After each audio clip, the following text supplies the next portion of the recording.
Assalamu alaikum wa rahmatullahi wa barakatuh. Ahla wa sahlan. My name is Liaquat Zaman and hope you guys are having a wonderful time. This is al-Qudoori basically. It's a Hanafi Fiqh. It's one of the most earliest matans, texts that we have. It's not the earliest. There are others that are more early than this, and they are the books of Imam Muhammad. And if you watch the introduction of this series, then you'll learn more about the books in the Hanafi method. But this is a very important one. Lots and lots of Hanafis have studied this. Right, so without any delay, if you guys are not familiar with my channel, I basically make videos which are there to teach people Arabic or Quran or Hadith or something on those lines. So you can check it out for yourselves. Subscribe, hit the like button if you like the videos, and hit the bell button if you want regular updates of all the videos that I make nearly every single day. Right, so al-Rijal. Rijal means men. Right, so Imra'a is a woman, Sabi is a minor or a child. And then Safa Yasufu, it means to make safs, rows. And Sibyan is the plural of Sabi. Khuntha, this is a person who has both genitalia. Men's genitalia, female genitalia, both organs. You call them a Khuntha. In English, it's a hermaphrodite. So someone who's just born with this condition that they have both. And then Nisa, right, so women. Okay, Jamb, it means next to. Mushtarikani, so the word sharika, which means to share, participate. So ishtaraka yashtariku times 2, mushtarikan, some file. Fasadat, you guys should know that. And yukrahu lin nisa, hudur is to attend. And jama'a is congregation. Ajuz is elderly, someone who is senior, elderly. Call them ajuz. A woman is more specifically woman. Ajuz is for woman. Sheikh is actually for elderly man. So ajuz is elderly woman, just like in the Quran. And then you've got sa'ir, which means the rest.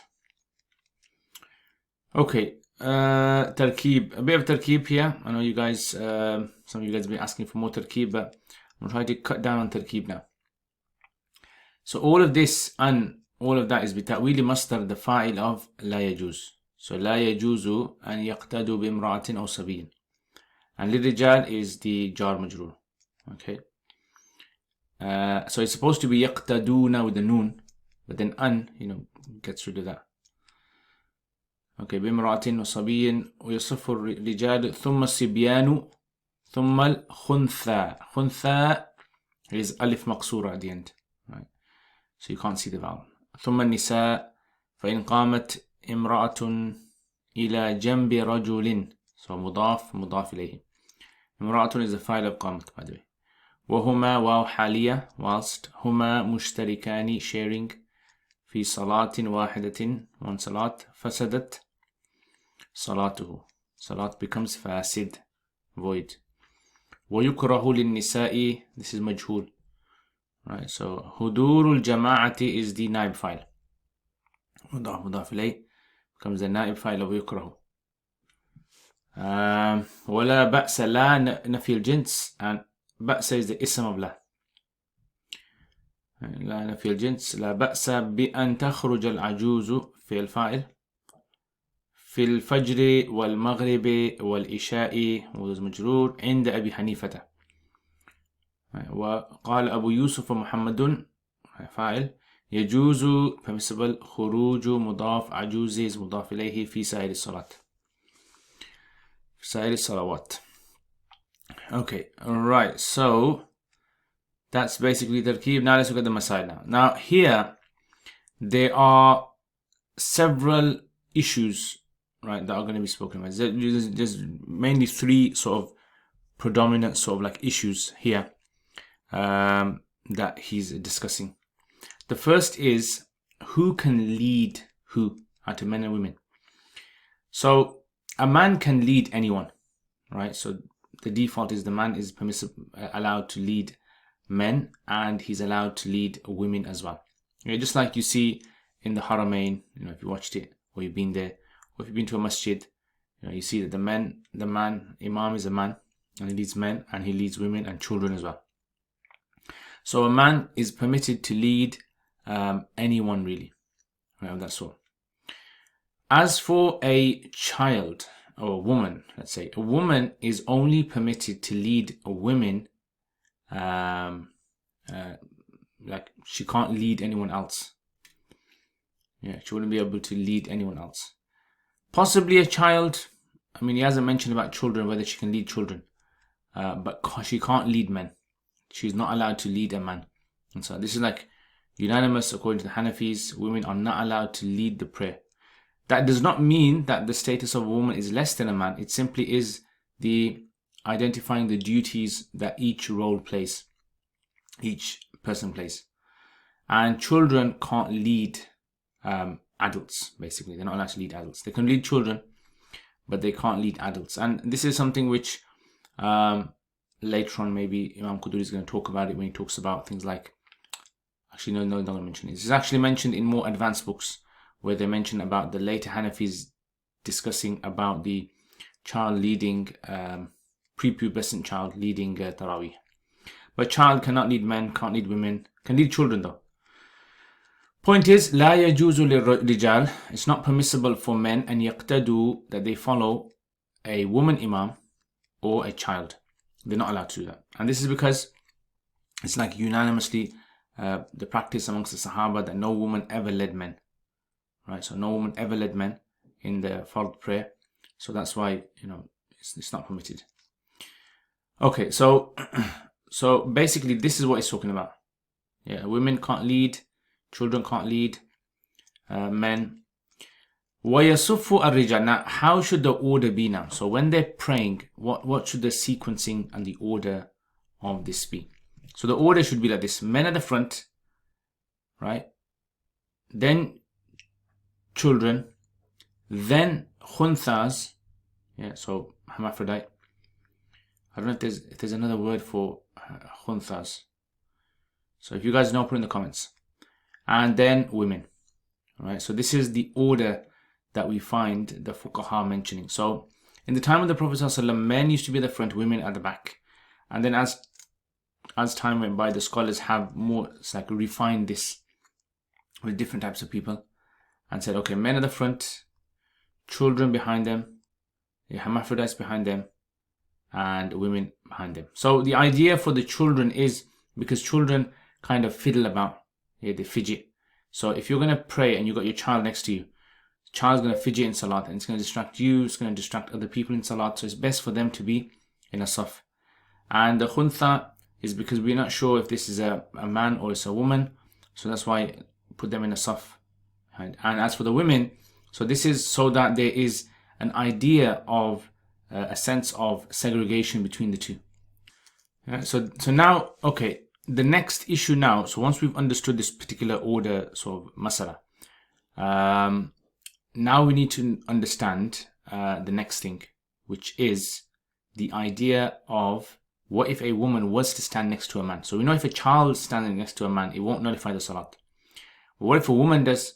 So he says basically that if the woman stands next to a man and he puts two conditions, that she's right next to him meaning that the heels are like on the same line, right? Her heels are not behind. Heels have to be in the same line and she has to be in the same salat. Yeah, the same salat. So these are the two conditions. If that's so, then the man's salat will be considered to be nullified. Woman's will be fine, but the man who's next to her, even if it's her mahram, her husband or her brother or father, right, it doesn't matter.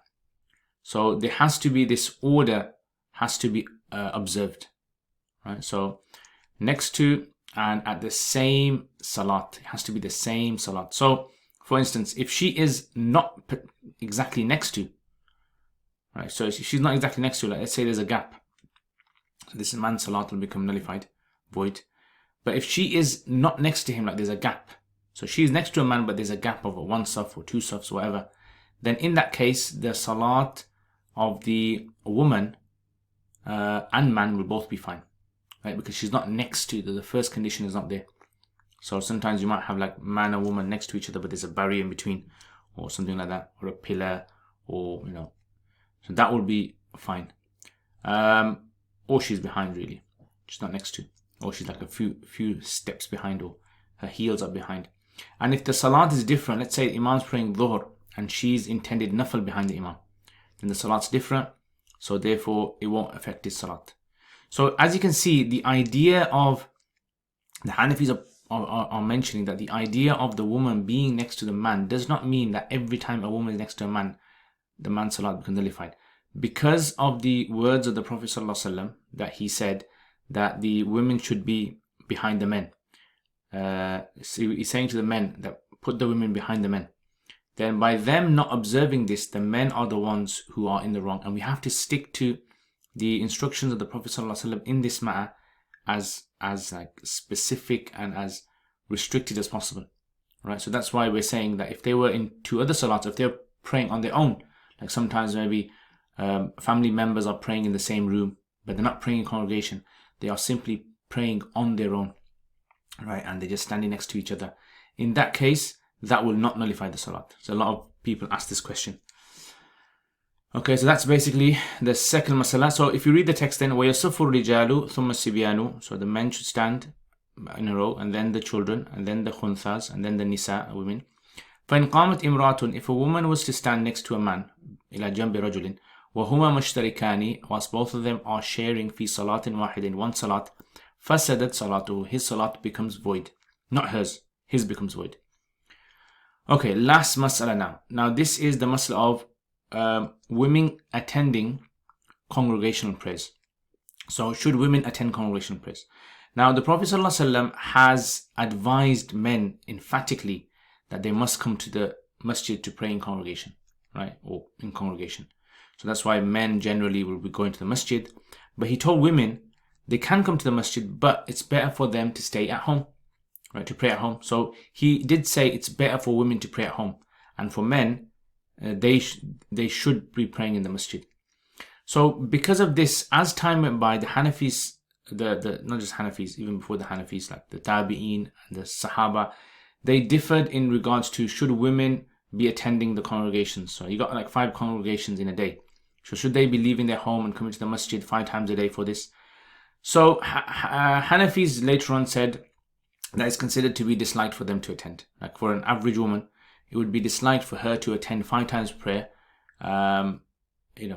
Why? Because of the risk to her life or her dignity or something happening to her, basically. Because unfortunately there were people there in them days who used to try and take advantage of women. Right? So you got some women coming to the masjid regularly, and you know who they are. You know that they're coming. Some unfortunately some bad people would take advantage of this. So the Hanafi said, look, it's considered disliked for her to come, not because her praying in the masjid itself is wrong, in Jama'ah is wrong. It's actually the attending itself, because she has to come out of her house and then she's putting herself at risk from thugs on the way, fusaq, who might try to do something to her.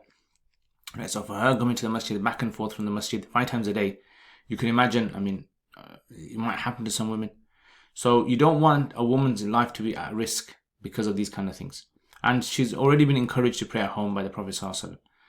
So the Hanafis have said for an average woman, this is, the situation, right? So this must be bad people, bad guy, who's just kind of like there to try and, attack or do something to women. Anyway, so as for an elderly woman, what about an elderly woman who obviously bad people are not really going to do anything bad to her? So there's a difference of opinion here. So if someone elderly, can she come? Can she leave her house and come to the mosque and pray in the congregation? So Abu Hanifa rahimahullah, he says, well, she can come for the night prayers, because usually the dark prayers, they kind of like bad people are too busy or asleep. They're not really gonna come for the elderly, right? They won't be really interested as they would be in the young. So Fajr, Maghrib, Isha, he says fine in them salats. But the Dhuhr and Asr they should avoid. No, because then in the daytime, they'll be covered up and someone might think that they're young and they might try to harass them. Abu Yusuf and Muhammad, on the other hand, they say that she can attend for all the prayers. Right? So their argument is, look, The reason we said it's makruh when it came to the young women is because they're young and, unfortunately bad people will try to harass them, and we can't have guards everywhere protecting the women, right? So it's better safe than sorry. But for elderly women, it's very, very unlikely that someone, even the bad people, will try to harass them, right, or do something to them. So they said for all the prayers they can actually attend. Yeah, so all 5 prayers. This is where there's a difference of opinion. Like I said before, the idea is not that women attending congregation is wrong, right? It's like a sinful act. The idea is that the woman putting herself in risk, that is the issue. And as you can see, this was one of the masalas which changed over time. Yeah. So if someone was to argue that if the risk of a woman, something happening to a woman was decreased, right, reduced, or hardly ever happens, what about that then? So this is something later Hanafis have discussed. But anyway, let's look at the text then. So he says, وَيُكْرَهُ لِلنِّسَاءِ, it's considered to be makruh, meaning makruh tahrimi, for women to attend hudur al-jama'ah. وَلَا بَأْسًا, there's nothing wrong بأن تخرج, that an elderly woman, a Jews, تخرج, comes out of a house, fil fajr, in the fajr and maghrib and isha, according to Abu Hanifa. Like we said, there's no problem in women coming to the masjid. Like we said, the issue is that the risk. وقال أبو يوسف محمد رحمه الله, Abu Yusuf Muhammad say, يجوز خروج العجوز, it's permissible for the ajuz to come out of a house, في سائر الصلوات, even in the rest of the salats, right? Meaning fajr, zuhur, asr, maghrib and isha. So sa'ir here means the rest, as in they agree with Abu Hanifa in fajr, maghrib and isha, but they disagree in zuhur and asr. They allow them, the elderly women, to come. And that's it basically. So these are the masail that we covered today. 3 main masail. Can women lead men and can children lead men? And what's the sequencing or the order of rows? And what if a woman was to stand next to a man? What would happen to his salat? And then the issue of women attending congregation. Jazakumullah khair, guys. I hope you guys understood this and benefit from it. If you guys have any sort of questions, then you can leave the questions in the comments below, inshallah. If you haven't subscribed, subscribe. If you like this video, hit the like button, hit the bell button as well. And yeah, give me suggestions of what future videos I can make. Jazakumullah khair. Assalamu alaikum wa rahmatullahi wa barakatuh. Jazakumullah khair, guys, for all of your support. Without your support, I wouldn't have been able to produce the videos that I've put up on my YouTube channel. And there is so much more that I really want to do. And without the support of you guys who are patrons, Jazakumullah khair for watching this video. I hope to see all of you guys. If you guys are interested, please leave us feedback, get in contact with us. Assalamu alaikum wa rahmatullahi wa barakatuh. Generously supporting this channel, I've been able to get myself a camera, which, as you guys can see, the quality of this camera, mic system, software. I've been able to hire an editor. So what do I want to do? I want to make lots and lots and lots of more videos for beginners, for intermediate, advanced, in the subjects like Arabic and Fiqh and Hadith and Tafsir and Aqidah and all those other things as well. And for this to happen, again, this channel needs support. So if you guys want to become patrons and support this channel, then check out the link below. Also, if you do become patrons, you'll have access to videos that I don't put up on my normal YouTube channel. So check that out, inshallah. And there's most other perks as well that you guys can benefit from. And if you want to access this channel through social media, we've got Twitter, we've got Instagram, Facebook page, and other things as well that you can visit. So Jazakumullah khair again, guys. Thank you very much for your support. Assalamu alaikum wa rahmatullahi wa barakatuh.